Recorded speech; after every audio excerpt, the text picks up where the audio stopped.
Hi, welcome to Seethu salt and pepper. ഇന്ന് ഞാൻ നിങ്ങളുടെ മുന്നിൽ എത്തിയിരിക്കുന്നത് ഒരു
വാഴയുടെ ഇല, നല്ല വാഴയുടെ ഇല വെട്ടിയെടുത്തിട്ട് ആ ഇലക്കകത്തേക്ക് ഈ മസാല ഒരു സ്പൂൺ കൊണ്ട് എടുത്ത് ഇടുക. എന്നിട്ട് അതിനകത്തേക്ക് നമ്മൾ വറുത്ത് വെച്ചിരിക്കുന്ന മീൻ, നേരത്തെ മസാല പുരട്ടി വറുത്ത് വെച്ച മീൻ ഫുള്ള് വറുത്തിട്ടില്ല, ഒരു ഷാലോ ഫ്രൈ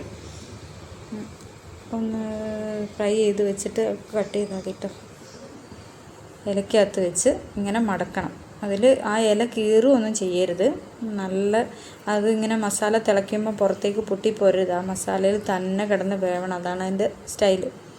അത് ആ വാഴയുടെ ഇല കൊണ്ട്, വാഴയുടെ നാര് കൊണ്ട് തന്നെ ഞങ്ങൾ കെട്ടി ഒരു പത്തിരിയുടെ ഒരു തവ വെച്ച് ഇത്തിരി എണ്ണ അതിനകത്ത് തൂത്ത് ഞങ്ങളത് തിരിച്ച് മറിച്ചിട്ട് വേവിച്ചെടുത്തു. ഇത് വറക്കുമ്പോൾ നല്ല സ്മെല്ല് ഇങ്ങനെ വരുന്നുണ്ട്. ഇത് ഇനിയും തിരിച്ചിട്ട് കൊടുക്കണം.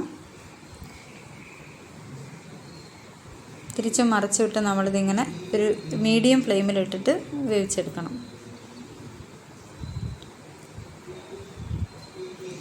ഇത് വെന്തതിന് ശേഷം നമ്മളൊന്നെടുത്ത് ഇലയെടുത്തൊന്ന് തുറന്ന് നോക്കുകയാണ് കേട്ടോ. നിങ്ങൾ എല്ലാവരും ഇത് ട്രൈ ചെയ്ത് നോക്കണം കേട്ടോ. നമ്മൾ വീട്ടിൽ തന്നെ നമുക്കിത് ചെയ്യാവുന്നേ ഉള്ളൂ. സിമ്പിളാണ്. നമ്മൾ ആ മസാലയുടെ ടേസ്റ്റൊക്കെ ഒന്ന് കറക്റ്റായി കഴിഞ്ഞാൽ നല്ല ഇത്തിരി വാളംപുളിയും വെളുത്തുള്ളി, ഇഞ്ചി, ചെറുനാരങ്ങ നീരിൻ്റെയൊക്കെ പേസ്റ്റും ഇതെല്ലാം കൂടി കൂട്ടി ആ മസാലയ്ക്കകത്ത് നമ്മൾ വറുത്ത മീനിട്ട് ഇലയിൽ വെച്ച് തിരിച്ച് മറിച്ചിട്ട് ഫ്രൈ ചെയ്തെടുത്താലിതാ അടിപൊളി ഫ്രഷ് മീൻ പൊള്ളിച്ചത് റെഡി ആയിട്ടുണ്ട്.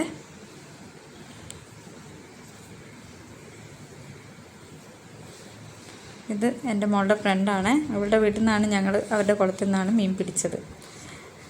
അവിടെ നിന്ന് തന്നെ ഞങ്ങൾ ചെയ്ത് നോക്കിയതാണ്. ഞങ്ങൾക്ക് എല്ലാവർക്കും കൂടി കഴിക്കാൻ വേണ്ടി എൻ്റെ മോളിതാ കഴിക്കുന്നു. സോ ഈ വീഡിയോ നിങ്ങൾക്ക് ഇഷ്ടപ്പെടുകയാണെങ്കിൽ please like, share and comment. ഒന്ന് സബ്സ്ക്രൈബും കൂടി ചെയ്യണേ. ബൈ.